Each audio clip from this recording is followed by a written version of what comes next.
Think about this. A figure so influential that even his sworn enemies couldn't help but admire him. Yeah. That's the enigma of Saladin Yusuf ibn Ayyub, or Saladin as he's more commonly known.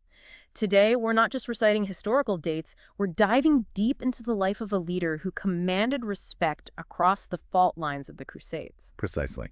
History often presents wartime figures as, purely good or purely evil. Saladin really complicates that picture. He does. We'll be navigating historical accounts, including the comprehensive Saladin Wikipedia Ting Viet entry, to try and uncover the core of his remarkable character. And the reasons for his enduring reputation in both the East and the West. Our mission is basically to bring you the most compelling insights from this wealth of information. Okay, so where does the story of this exceptional individual begin? Well, Saladin entered the world in Tikrit, that's in present-day Iraq, around 1137 or 1138. Okay. His birth name was Yusuf, but the name history remembers him by Saladin was actually an honorific. It means the righteousness of the faith. Righteousness of the faith. Wow. That already hints at a certain gravitas, doesn't it? What about his family? Were they prominent? Indeed. Yeah, his family had Kurdish roots, tracing back to Diven in medieval Armenia. They belonged to the Raudid tribe, which had sort of integrated into the Arabic-speaking world over time. Ah, right. His father, Najm ad-Din Ayyub, and his uncle, Asad al-Din Shirkuh, they were influential men. They relocated to Mosul and served Imad ad-Din Zengi, who was a powerful figure, and Zengi appointed Saladin's father commander of the Baalbek fortress. Later, they continued their service under Nur ad-Din, Zengi's son. So yes, a family deeply connected to the ruling powers of the time. So from the beginning, he was surrounded by figures of authority. What was his early life like? Was it all military training? Actually, no. His formative years were spent in Damascus. Details from his childhood are a bit scarce, but it's clear he received a solid education. Sources indicate he was knowledgeable in mathematics, arithmetic, and law. But what's quite interesting, though, is that his initial inclinations seem to lean more towards religious studies, Oh, really? rather than the military life he later embraced. It's believed that the First Crusade and the capture of Jerusalem had a pretty significant impact on this early interest. Religion over military in his youth. That's a fascinating contrast to the leader he became. What other aspects shaped his young mind? Well, he seems to have been a man of considerable culture. He possessed a deep understanding of Arab genealogies, biographies, history, even the intricacies of Arab horse breeds. Huh. He had also memorized the renowned Hamasa poetry of Abu Tamam. And he was fluent in both Kurdish and Turkish, which kind of reflects the diverse cultural tapestry of the region he grew up in. A true Renaissance man of his time, it sounds like. So how did this scholarly young man transition into the world of military command? His military journey really began under the tutelage of his uncle, Asad al-Din Shirkuh. The uncle again. Yeah, he was a key military commander serving Nur ad-Din. Saladin participated in the 1163 expedition to Egypt alongside Shirkuh. This campaign aimed to support Shawar, who was the deposed vizier, basically the chief minister of the Fatimid Caliph al-Adid, against another guy named Durgam. Saladin was around 26 years old at this point. Right, so Egypt seems to have been a crucial proving ground for him. What role did he play in that initial Egyptian campaign? Well, he was involved in a battle on the desert border west of Giza. Historical accounts offer slightly different takes on his exact role. Okay. Some suggest he commanded the Zengid right flank, while others indicate he led the baggage train in the center with a kind of strategic mission to draw the enemy into an ambush through a feigned retreat. Ah, clever. Regardless of the specifics, the Zengids came out victorious, and Saladin is credited with contributing to what some historians consider, significant win under Shirkuh's command. So even early on, there were glimpses of military strategy. What unfolded after this victory? Following the battle, Saladin and Shirkuh entered Alexandria. They were welcomed there, given resources. However, they soon faced a larger combined force of Crusaders and Egyptians trying to besiege the city. Right. So, Shirkuh made a strategic decision to split his forces. He actually left Saladin in charge of defending Alexandria with a smaller contingent, Wow. while he himself departed the city to, seek reinforcements and maneuver elsewhere. This placed a significant amount of responsibility squarely on the young Saladin's shoulders. Defending a major city with a smaller force, that must have been an intense experience. Absolutely. And meanwhile, Shirkuh continued his power struggle in Egypt against Shawar and Amalric I of Jerusalem. Yeah. Then, in 1169, a really pivotal series of events occurred. Shawar was reportedly assassinated. Right. Some accounts attribute this directly to Saladin, though it's debated, and shortly thereafter, Shirkuh himself died. This sudden vacuum of power created a major turning point. And surprisingly, Saladin stepped into that void. He did. Despite Nur ad-Din likely having his own preferred candidate in mind to succeed Shirkuh, Al-Adid, the Fatimid Caliph, appointed Saladin as the new vizier. Why him? Well, it's believed that Al-Adid, who was a Shia Muslim ruler, chose Saladin, a Sunni, thinking him relatively weak and easily manipulated. As history shows, this was a profound miscalculation. A misjudgment that dramatically altered the course of the region. How did Saladin navigate this newfound power? It couldn't have been easy. No, he rapidly consolidated his authority, but he faced a complex web of loyalties, needing to balance his obligations to Al-Adid in Egypt with the continued demands of allegiance from Nur ad-Din back in Syria. Tricky. And he also had to contend with internal opposition. He successfully suppressed an assassination attempt orchestrated by some Egyptian soldiers and emirs, executing the leading Fatimid chamberlain. Plus, he quelled a significant revolt in Cairo involving 50,000 Sudanese Fatimid soldiers in August of that year. 50,000, wow. Yeah, these swift and decisive actions demonstrated he was anything but weak. He was clearly a force to be reckoned with. Exactly. Yeah. By late 1169, bolstered by reinforcements from Nur ad-Din, he achieved another significant military victory, defeating a large Crusader Byzantine force near Damietta. This further cemented his military reputation. Okay. Then, in 1170, Nur ad-Din took a more direct approach. He sent Saladin's father to Egypt, backed by the Abbasid Caliph al-Mustanjid, essentially pressuring Saladin to depose Al-Adid and recognize the Abbasid Caliphate, the supreme religious and political authority in the Sunni Muslim world. So pressure was mounting for a major shift in Egypt's political and religious landscape. How did Saladin respond to this? Saladin moved strategically to solidify his control. He smartly placed family members in key administrative and military positions. He also actively promoted Sunni Islam in Cairo, establishing colleges, known as madrasas, dedicated to the Maliki and Shafi'i branches of Sunni Islamic law. Right. Simultaneously, he began to exert military pressure on the Crusader states. Right. He laid siege to Dahram in 1170 and conducted raids into Gaza, although he cautiously avoided direct engagement with the main Templar forces, the really powerful Crusader military order. Smart move. He even managed to capture the Crusader castle of Ayla, which was situated on an island off the Gulf of Aqaba, demonstrating his expanding reach. He was clearly establishing his own power base and subtly challenging the existing order. The deposition of Al-Adid seems like the inevitable next step. It really was. In June 1171, Nur ad-Din formally urged Saladin to reinstate the Abbasid Caliphate in Egypt, a move that actually garnered support from prominent Sunni religious figures within Egypt itself. Okay. Al-Adid, who was already in poor health, fell ill and died in September 1171. Just 5 days later, a momentous event occurred. The Abbasid Khutbah, that's the Friday sermon that includes the name of the recognized ruler, was proclaimed in Cairo, formally recognizing al-Mustadi as the caliph. And that was it for the Fatimids. That effectively marked the end of the Fatimid Caliphate in Egypt. And with that, Saladin truly became the ruler of Egypt. He became the de facto ruler, yeah. Interestingly, in late September 1171, he even planned a joint military operation with Nur ad-Din against Crusader fortresses.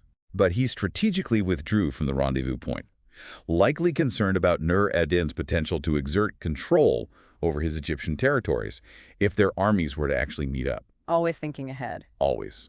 He also had to deal with incursions from Nubian forces on Egypt's southern border during this period, showcasing his attention to, well, all fronts. He was constantly navigating a complex political landscape. What was his relationship with Nur ad-Din like after this significant power shift? Still loyal, or? It remained complex, tinged with suspicion, you could say.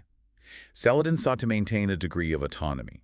He settled a debt claimed by Nur ad-Din for the use of Shirkuh's army in Egypt by sending valuable goods and even an elephant as payment. An elephant? Yeah. And intriguingly, while these goods were being transported through Crusader territories, Saladin took the opportunity to launch raids, subtly asserting his independence. His father, Ayub, who was a key advisor, passed away in August 1173. Then, in 1174, demonstrating his strategic foresight, Saladin dispatched his brother Turan Shah to conquer Yemen. Yemen? Why there? Possibly as a strategic fallback option, or maybe just a new territorial gain outside of Nur ad-Din's direct sphere of influence. A place to call his own, perhaps. That move into Yemen suggests a long-term vision. Then came another major turning point with the death of Nur ad-Din himself. Yes, Nur ad-Din's death in May 1174 fundamentally altered the political landscape. It granted Saladin a significant degree of political independence. Initially, Saladin hesitated to directly move against Nur ad-Din's young son and designated heir as Salih Ismail al-Malik. Out of respect. Seemingly, yeah, out of respect for his former overlord. But that hesitation didn't last, did it? Power vacuums rarely do. Precisely. When Salih's regent in Aleppo, a man named Gumushtigan, started maneuvering to consolidate power for himself, the emir of Damascus, facing a challenge to his own authority, appealed to Saladin for assistance. An opportunity. Exactly. Recognizing the opportunity and maybe facing some internal pressures too, Saladin marched into Damascus in October 1174. He was met with significant popular support, effectively bringing this key city under his control. And not by force initially. What's fascinating here is that his entry into Damascus wasn't through conquest, but rather through the invitation of its own leadership. It really highlights his growing reputation and the shifting allegiances in the region. That was a pivotal moment, extending his reach beyond Egypt and into the heart of Syria. Indeed. From Damascus, he moved swiftly to secure other key cities that had previously been under Nur ad-Din's control. Hama fell relatively easily, while Homs offered more resistance before eventually succumbing to Saladin's forces. Okay. He then set his sights on Aleppo, laying siege to the city in December 1174 after Gunajin refused to acknowledge his authority. Interestingly, Salih himself, still residing in Aleppo, appealed to the city's populace to rally against Saladin, framing him as a threat to the existing Zengid order. So Saladin was now facing direct opposition from the remnants of his former overlord's dynasty. He was. He even survived an assassination attempt by the notorious assassins, that secretive Ismaili sect, likely at the instigation of Gumushtigan. It underscores the dangerous political environment he was navigating. Despite this threat, he successfully captured Homs in March 1175 after decisively defeating its defenders, further solidifying his grip on central Syria. He also encountered opposition from Saif al-Din of Mosul. Right, the head of the main Zengid family. Exactly, who viewed Syria and Mesopotamia as their family's rightful inheritance and saw Saladin as basically an upstart challenging their established power. This was clearly a clash of major regional powers. What was the outcome of this Zengid resistance? The decisive confrontation occurred at the Battle of Hama in April 1175. Saladin's forces decisively defeated the combined armies of Mosul and Aleppo. A big win. A major turning point, yeah. It effectively cemented his control over Damascus, Homs, and Hama. Following this triumph, Saladin took a significant symbolic step. He proclaimed himself king and omitted his Salih's name from the Friday prayers and from the coinage. This is a clear declaration of his independent rule. The Abbasid Caliph in Baghdad, recognizing the new reality on the ground, officially acknowledged him as Sultan of Egypt and Syria, bestowing legitimacy upon his conquests. Official recognition from the Caliphate that truly solidified his new status as a major ruler. But the Zengids weren't entirely subdued, were they? No, the conflict with the Zengids continued for a time.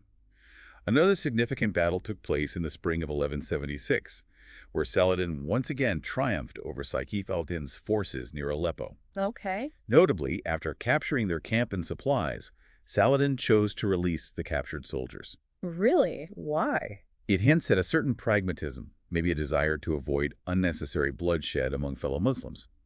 Following this victory, he besieged and captured the fortress of Azaz after surviving yet another attempt on his life. Another one. Busy guy. Tell me about it. Eventually, he negotiated a truce and alliance with Aleppo, allowing Gumushtigan and the young Salih to retain control of the city, but, and this is key, under the explicit recognition of Saladin's overall sovereignty over his extensive conquests. So he was the undisputed boss, basically, a series of hard-won victories that established Saladin as the dominant power in the region. What did he focus on after consolidating his rule in Egypt and Syria? Back to Cairo. Yes. Having secured his power base, Saladin returned to Cairo in September 1176 after an absence of 2 years. His focus shifted towards the internal organization and rebuilding of his Egyptian capital. Makes sense. He initiated significant projects, including the repair and expansion of Cairo's city walls, and he commenced the construction of the citadel, that massive defensive fortress that would become a symbol of his power. Still there today, right? It is. He also ordered the construction of Bir Yusuf, or Joseph's, well, a vital water source for the citadel and the surrounding area. Infrastructure and defense were clearly priorities for maintaining his authority. Absolutely. He also oversaw the construction of a major bridge at Giza, possibly as a strategic defense against potential incursions from the west. Beyond these defensive measures, he continued to invest in cultural and military infrastructure, supporting the construction of universities, the madrasas, to promote Sunni learning, and bolstering local arms production to ensure his military self-sufficiency. However, his attention didn't remain solely on Cairo for long. By November 1177, the simmering tensions with the Crusader states once again drew his focus towards Palestine, where he planned a new raid. What triggered this renewed focus on the Crusader territories? Had the existing truce broken down? The immediate catalyst was a series of raids conducted by Crusader forces against Damascene territory, which Saladin considered a violation of the existing truce. Okay. Plus, the main Crusader armies were occupied with a siege of Harim up in the north, leaving the southern regions of Palestine relatively vulnerable. Saladin saw this as an opportune moment to strike. Tactical advantage. Exactly. He marched his forces towards Ascalon, conducting raids throughout the surrounding countryside, including the areas of Ramla and Lod, and even reaching the very gates of Jerusalem, sending a clear message of his renewed intentions. Bold incursions into the heartland of the Crusader states. However, his encounters with Baldwin IV, the Leper King, proved to be more challenging, didn't they? Indeed. The Ayyubids had previously allowed King Baldwin I to garrison the strategic locations of Ascalon and Gaza with Templar knights. However, they perhaps underestimated the resilience and experience of these forces and didn't take adequate precautions against a potential surprise attack. Despite facing a smaller Crusader army, Saladin hesitated to launch a full-scale ambush, likely recognizing the formidable reputation of the Crusader knights, particularly the Templars. They were tough. Very. Then, in November 1177, while a significant portion of Saladin's main army was dispersed elsewhere, his own surprise attack near Ramleh in what became known as the Battle of Tel Gezer backfired spectacularly when the Templar forces launched a fierce counterattack. Oh dear. Saladin's personal bodyguard was killed in the melee, and he himself was forced to flee back to Egypt in haste, reportedly on a swift camel. This was a significant setback, a real humbling defeat, and a testament to Baldwin V's military leadership despite his debilitating illness. A humbling defeat, absolutely. How did Saladin respond to this significant setback? Did he just lick his wounds? Not for long. He began preparations for further conflict. In the spring of 1178, his forces encamped near Homs, indicating his continued focus on the Crusader threat. Minor skirmishes occurred between the opposing sides. However, his forces in Hama achieved a notable victory, capturing Crusader prisoners whom Saladin later ordered to be executed. Executed. That sounds harsh. It does, yeah. A stark contrast perhaps to his later reputation for chivalry, but maybe reflecting the bitterness of the conflict at that point. Then, in April 1179, Baldwin IV initially managed to ambush a contingent of Farrukh Shah's forces. However, Ayyubid reinforcements quickly arrived, turning the tide and inflicting a defeat on the Crusader king. So it was a period of constant skirmishes and shifting fortunes. That incident at the Fort of Jacob is particularly noteworthy, isn't it? Yes, definitely. Baldwin IV established a strategically important fortified outpost right at the Fort of Jacob on the Jordan River.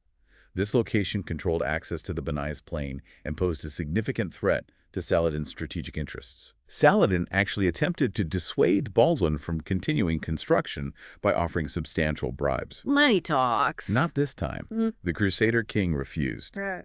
So, in August 1179, Saladin launched a determined siege of the Fort of Jacob fortress.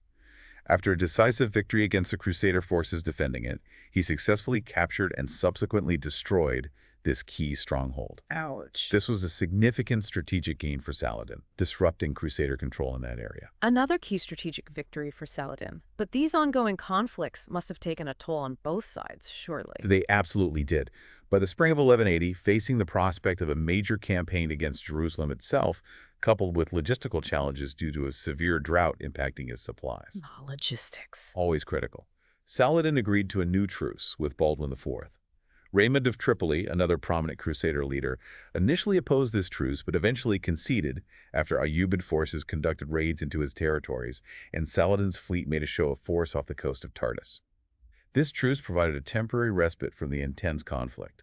A temporary pause in the Levant, but Saladin's ambitions extended eastward into Mesopotamia, didn't they? He wasn't just focused on the Crusaders. That's correct. A shift in power dynamics in the Zengid territories actually paved the way for Saladin's expansion there. Sahif al-Din of Mosul passed away in June 1181 and was succeeded by his brother Izz al-Din. Okay. Shortly thereafter, in December 1181, the young Zangid heir in Aleppo, Saleh, also died, naming Izz al-Din as his successor. However, Izz al-Din made a significant strategic decision. He traded the important city of Aleppo to his other brother Imad al-Din Zangi in exchange for control over Sinjar. Trading cities like chess pieces. Pretty much. And interestingly, Saladin, respecting the terms of their previous treaty and perhaps seeing an opportunity in the shifting alliances, did not object to this arrangement. Intriguing power plays among his rivals. What motivated Saladin's own move into Mesopotamia at this time? Well, in May 1182, Saladin departed from Cairo for Syria, reportedly with a premonition that he would not return to Egypt. Ominous. Yeah. He strategically avoided direct confrontation with Crusader forces along the coast, instead traveling through the Sinai Peninsula to Ayla and conducting raids into the countryside around Montreal. Notably. Baldwin V's forces didn't intervene during this maneuver. Interesting. Saladin reached Damascus in June and received news of recent Ayyubid gains in Galilee. However, an Ayyubid naval and land attack on the crucial port city of Beirut in August actually ended in failure. So, a mixed bag of results in the Levant. What specifically drew his attention to Mesopotamia then? A key invitation came from Kukbari, the emir of Haran, a significant city in the Jazira that's the northern region of Mesopotamia. Okay. Kukbari invited Saladin to assume control of this strategically important area. Saladin accepted this invitation, and his existing truce with the Zengids officially expired in September 1182. To signal his intentions, he briefly laid siege to Aleppo before crossing the Euphrates River and moving into the Jazira proper. He wasn't one to back down from a challenge, even on multiple fronts. What was the outcome of his Mesopotamian campaign? Was it successful? Upon arriving in the Jazira, Saladin was joined by Kukbari and Nur al-Din of Hizn Kaifa. Together, they embarked on a campaign that saw the relatively swift conquest of several key cities in the region, often encountering minimal resistance. Which ones? These included Edessa, Saruj, Araka, Carcassia, and Busaiba. Impressively, Saladin reportedly won the favor of the inhabitants of Araka by abolishing certain burdensome taxes. Smart politics? Very. Demonstrating his strategic focus, he even reportedly disregarded news of Crusader raids near Damascus, stating something like, while the Crusaders might attack villages, his focus was on conquering major cities. A clear strategic vision, focusing on long-term territorial gains. However, his ambitions in the north weren't without opposition, were they? Aleppo, still under Zengid control with Zangi, remained a potential threat. Absolutely. The Zengid ruler of Aleppo, Imad al-Din Zangi, actively sought to undermine Saladin's gains. He launched raids against Saladin's northern and eastern cities and even deliberately destroyed the fortress of Azaz to prevent its potential use by Ayyubid forces. Ah, scorched earth tactics. Exactly. This prompted Saladin to once again shift his attention back towards Aleppo in May 1183. He moved to secure the surrounding area, capturing Tel Khalid and Ain Tab, before initiating another siege of the city itself. And this time, his efforts to take Aleppo proved successful. Yes, finally, Imad al-Din Zangi of Aleppo, facing growing internal dissent and, frankly, unpopularity, ultimately negotiated terms to hand over control of Aleppo to Saladin. What did he get in return? In exchange, Zangi was granted the restoration of his authority over Sinjar, Nusaybin, and Araka, but as a vassal acknowledging Saladin's overall sovereignty. So still under Saladin's thumb. Pretty much. The official transfer of Aleppo to Ayyubid control occurred in June 1183, much to the surprise of many of the city's inhabitants who had anticipated a more protracted conflict. Demonstrating his pragmatic approach, Saladin appointed a Shafi governor to administer the city, replacing the existing Hanafi judge. Even though he promised not to interfere. Exactly. Despite a previous promise not to interfere with Aleppo's established religious leadership, this decision, while perhaps politically expedient, suggests that Saladin prioritized consolidating his authority even if it meant adjusting earlier commitments. A strategic, if perhaps slightly ruthless, move to secure a vital city. With Aleppo finally under his control, what was his next objective? More expansion. With Aleppo secured, Saladin turned his attention toward Harim, a strategically important location situated near the Crusader-held Principality of Antioch. Okay. The governor of Harim, facing internal pressure and the threat of Saladin's advancing forces, ultimately surrendered the city to Saladin after his own garrison basically forced him to capitulate. Garrison turned on him. Seems like it. Following this, Saladin negotiated a truce with Bohemond III, the Prince of Antioch. The terms included an exchange of Muslim prisoners held by the Crusaders. He then moved to consolidate his authority in the region by appointing new governors for Azaz and Aleppo, ensuring loyal administrators were in place. Right, tidying up. With the northern territories largely under his control, Saladin then focused on Mosul, a major and still independent Muslim power center. This must have been a delicate situation, attacking another significant Muslim city. It was a politically sensitive undertaking, for sure. Attacking a major Muslim city required careful justification. The Zengids of Mosul, led by Izz al-Din, appealed to the Abbasid Caliph an-Nasir in Baghdad for support against Saladin's encroaching power. Did the caliph help? Well, Saladin proceeded with his plans anyway and laid siege to Mosul in November 1182 after Izz al-Din rejected his terms. The siege proved to be protracted and difficult. Seeking to gain a strategic advantage, Saladin then attacked and captured the city of Sinjar in December 1182. When Zangi used to rule. That's the one. However, this victory was marred by the mismanagement of his own troops, who engaged in looting within the city. Oh, not good. No, a breach of conduct that likely damaged his reputation in some circles. Costly side victory, it seems. And the conflict with Mosul continued without a decisive outcome. It did for a while. Saladin faced a coalition of forces assembled by Izz al-Din. They met near Haran in February 1183. However, upon Saladin's approach, Izz al-Din, perhaps recognizing the strength of Saladin's forces, or maybe just the futility of further resistance at that moment, sued for peace, seeking a negotiated settlement. Okay. During this period, Saladin also received troubling news of Crusader attacks in the Red Sea. Red Sea. That's far south. Yeah, including raids on coastal towns and ships, and even alarming threats against the holy city of Medina. Al-Adil, Saladin's brother, effectively countered these naval raids, and Saladin dealt harshly with the captured Crusader raiders, ordering their execution. Showing resolve. Definitely. Demonstrating his firm resolve in protecting Muslim lands and interests. Yep. Despite territorial gains and the pressure he exerted, Saladin's war against Mosul did not result in a decisive victory, and his own forces were reportedly beginning to dwindle after years of continuous campaigning. Understand. He then turned his attention to Amid, which he besieged in April 1183. The city fell relatively quickly after 3 days, and Saladin granted its rule to Nur al-Din Muhammad, who pledged his allegiance to the Ayyubid Sultanate. Adding more vassals. Exactly. And recognizing the ongoing challenge posed by Mosul, Saladin strategically sought the support of the Abbasid Caliph against Izz al-Din.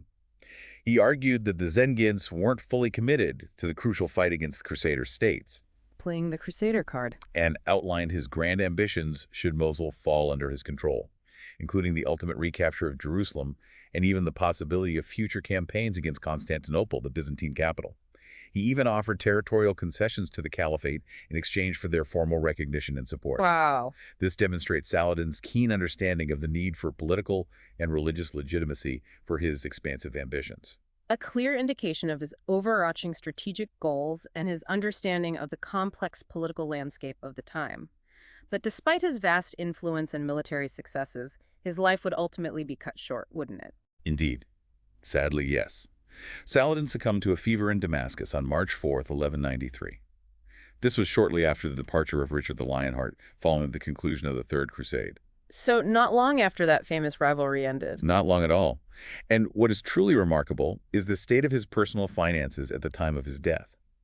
Despite ruling over a vast territory, his personal wealth was incredibly meager, reportedly consisting of only 1 gold coin and 40 silver coins. Get out, really? Really. He had dedicated the majority of his resources to charitable causes and to supporting his military endeavors, leaving insufficient funds even to cover the costs of his own funeral. That's astonishing. A man of such immense power and influence passing away with so little personal wealth. Where was he laid to rest? He was buried in a mausoleum located in the garden just outside the Umayyad Mosque in Damascus. Later, a grand marble sarcophagus was donated by Kaiser Wilhelm II of Germany. Kaiser Wilhelm. Yeah, reflecting Saladin's enduring international recognition, even centuries later. However, Saladin's actual remains were never placed in this ornate tomb. Today, visitors to the site will find 2 sarcophagi, the empty marble one donated by the Kaiser, and a simpler wooden one, which is believed to contain his final resting place. Wow. That juxtaposition of grandeur and simplicity seems quite fitting for a man of his complex character. I think so too. A humble final resting place for a figure who left such a towering legacy. And that legacy continues to resonate even today, doesn't it? Absolutely. He is revered as a national hero by Arabs for his staunch resistance against the Crusades and his eventual recapture of Jerusalem. But what is truly exceptional is that he was also admired by his European adversaries Right, and his enemies. for his renowned chivalry, his adherence to principles of honor, and his commitment to justice, even in times of intense conflict. He has become in some ways a near-mythical figure in some narratives, and a potent symbol of Arab independence and resilience. Even prominent Crusader leaders like Richard the Lionheart held him in high regard, a testament to his character transcending the immediate conflict.